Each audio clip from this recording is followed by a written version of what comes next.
The old rally cry used to be, no more blood for oil. We heard it over and over in the early 90s. Now the president is saying the biggest reason to keep troops there are the oil fields. Yeah, we look like mercenaries. I think there's a bigger issue here, Stephanie. There is a reality that Trump is trying to portray, okay? And then there's a reality on the ground. For the last couple of weeks, you show Richard Engel, and then you show Donald Trump's tweets. And there's a total contrast between the two. What Trump's doing now is bordering on propaganda. I mean, our troops are going in to places that he told us they weren't. They're going back and forth and getting jerked around. He says they're coming home, and they're not. They're actually, more of them are going to Saudi Arabia. So I think this really cuts to an erosion of the compact that our commander-in-chief is supposed to have with the American people. He's supposed to tell us the truth. He's supposed to tell the world the truth, especially about the livelihood of our sons and daughters. And that's all gone now. This is totally uncharted territory. To that very point, the president has suggested this. Perhaps it's time for the Kurds to start heading to the oil region. You just said it. NBC's own Richard Engel has called that very region a desert wasteland. It is hundreds of miles from where the Kurds have lived. Help me understand this disconnect.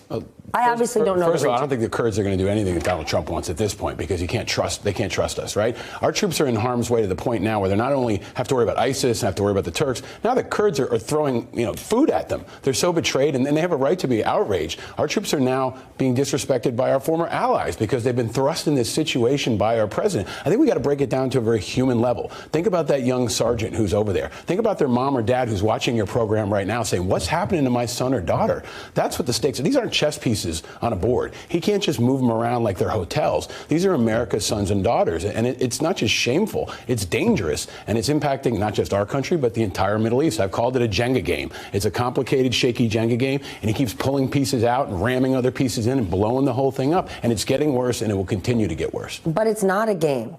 No. Former ambassador to the UN, Samantha Power, said the president has rubber-stamped Turkish ethnic cleansing. Would you agree with that? It looks like it.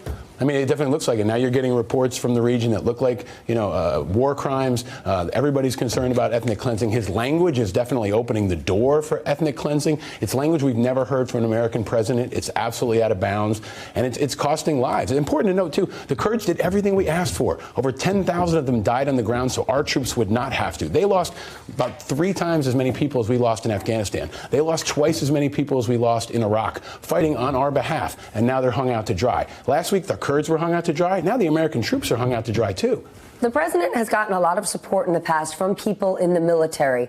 Is this going to change that? Oh, yeah. I mean, morale is really dropping quickly, and the support in the senior ranks and lower ranks is imploding. I mean, he attacked the Khan family, the Gold Star family, he attacked John McCain, all that kind of chipped away. This blew a hole in the middle of his support, not just in the veterans community, but in active duty. The Pentagon doesn't know what to do. They wake up every morning and they don't know what he might tweet or what he might say. And one of the most difficult things to watch is Secretary Esper, our Secretary of Defense, dancing. He has to dance behind Trump's tweets every interview he does. And you see that disconnect. When the guy running our war and our commander-in-chief are not connected, that's a very bad place for America to be.